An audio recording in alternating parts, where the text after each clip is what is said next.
Hi everyone. So in the last video, I talked about checking the quality of your RNA-seq reads and kind of the main three graphs that you want to be looking at when you're doing that quality control check. And this video is going to be more focused on what do we do once we've actually checked the quality, and that step is going to be trimming and filtering. So trim and filter. So it's pretty unlikely that you'll have like perfect quality reads for all of the base pairs of every single read. So we need to make sure that we're trimming out any base pairs that don't really serve us when we go on to align and assemble our transcriptome. So we're going to filter out a couple different things or trim out a couple different things. First is adapter sequences, right? We talked about in the last video that these are short sequences that are added on during the actual sequencing process. So they don't accurately reflect a sequence that is present in the kind of transcriptome or the genome of this organism. So they're not something that we want to carry with us when we start to align our reads to a existing genome, etc. So we're going to trim those out. I will say most trimmers that I've seen, most programs that I've seen, which I can link kind of some of the ones that I looked at and used, kind of will automatically detect adapter sequences. So as long as you use kind of a generic sequencing service, and you can often see what type of adapters were present in your data, either by looking at the details of the sequencing reaction that you did, or just by looking at this adapter content graph from the FastQC. And you can confirm that the adapter that was used on your data is actually kind of filtered for in the program that you use. And they often have kind of very clear documentation on what adapters they look for and what adapters they don't. So that can be automatically detected. You can also provide a sequence specifically if you're worried that your adapter is not necessarily automatically detected. So we're going to get rid of our adapter sequences. We're going to get rid of low quality bases. So we talked in the last video a little bit about how at the end of the sequencing reaction, those last base pairs are going to probably have a lower confidence than the first, 75 to 80% of the base pairs that were measured. So if we have low confidence in the quality of those base pairs, we might just want to cut them out. So you can often set a threshold of the Phred score at which you would want to cut out bases. I used a threshold of 20 for my analysis, which anything below 20 is pretty low. So that's a pretty generous cutoff, I would say, just to remove any base pairs, or if there's a whole sequence that has a really low score, you could remove that as well, that are not, necessarily accurately reflecting the sequence that was analyzed.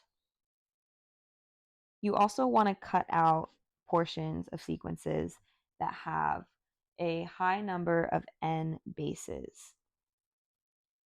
So if there's not enough information to ascertain kind of the identity of a base pair in a sequence, the letter N will be subbed in. So it might look something like this. You have your base pair sequence, ATCG, AAT, and then you'll have an N, and then it'll just continue with these predictions of what the sequence is. And again, that just indicates that there wasn't enough information or confidence to be able to actually put a base pair into that position. If you have a sequence that has a lot of these N bases, you're going to want to just get rid of that, to be honest, which again, these trimming and filtering programs can do that, because when there are low confidence bases throughout your sequence, then when you go to match that up with an existing sequence, there's going to be a bunch of gaps in your data, essentially. These are kind of almost like when you have NA in an Excel file and it like freaks out whenever you try to do anything. Some of the programs will have problems if you have N bases present, just like some operations in Excel have problems when you have NA present. So it's best to just get rid of those if possible. And then lastly, as you trim and filter, some of your sequences are going to get shorter because maybe you cut off, 10 to 15 bases at the end of a low quality read. That would be pretty conservative, but on some of them, maybe the first 10 bases are good and the last 60 are bad. And then you're cutting out the vast majority of that read. So if your bases are really short, then you will probably want to, or if your reads are really short, then you'll probably want to cut them out. Again, my threshold for this was 20. So anything less than 20 base pairs is going to be filtered out. That was my minimum length. And again, remembering that down the line, we're going to be taking these sequences and trying to match them up to the sequences in a genome. So if your base or if your read length is too short, then it's going to match up kind of indiscriminately, because the shorter the sequences, the more likely that it kind of appears more frequently in the genome. So you'll kind of maybe get some inaccurate matches in that case, which is not what we want to have happening. So it's not really serving us if it's too short to be specific. Okay, so there are different programs that can be used for this trimming kind of process, but the two main ones that I saw are CutAdapt. I guess I'll say the three main ones: Trimomatic and Trim Galore. Now, I believe that Trim Galore actually uses the algorithm from Trimomatic, but the nice thing about Trim Galore is it's also going to output a fast QC file. So after you trim your data, you want to check the quality all over again. So I'll just add that as step 3. After you trim and filter, you're going to do another round of quality control to see, has the quality improved? Are the overrepresented sequences that I was seeing gone? Which again, as we talked about in the previous video, some of those overrepresented sequences could be contaminants. In this case, you could select for those contaminants, or even just select that sequence as a specific sequence to cut out in this trimming step. Usually these programs will have places to input a specific sequence if that's what you're interested in cutting out, and you want to confirm that that was cut out properly. You want to recheck your adapters graph, etc. So you'll do another round of fast QC after you've trimmed your data. That's your step 3. And Trim Galore just automatically outputs that fast QC HTML file. So that's a really nice, just like added convenience to Trim Galore. But they all are, honestly, I've had equally good results with all of them, very similar results with all of them. So I don't really have a strong recommendation over any of them, other than that Trim Galore has this very convenient fast QC feature. All right, so you'll be able to input your files and trim your data. And again, as I've kind of been saying throughout these videos, I could make a video that goes through kind of the code for this and some different resources to run this in graphical user interfaces as well.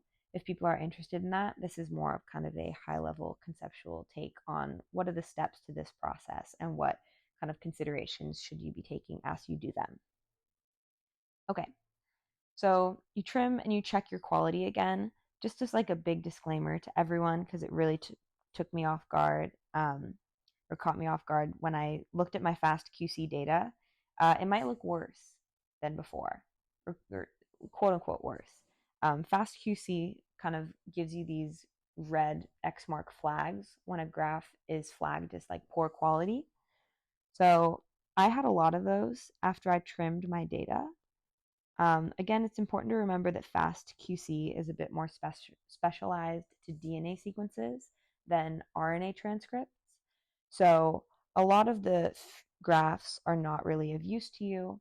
The main things to look at, again, are that per base sequence quality graph, which you should see a more consistent, high quality sequence on your on your graph there. You want to make sure that the adapters are entirely gone, and then you want to make sure that any overrepresented sequences that you had specifically input are trimmed. So those are the three graphs that are really going to be helpful to you. Some of the others, there will be probably some alarm bells going off, but that's more related to the nature of your data than a specific problem with your data, I would say. So again, we'll talk a little bit more in detail about that in another video. Okay, I think I will go to another video to talk about the process of assembly and alignment next.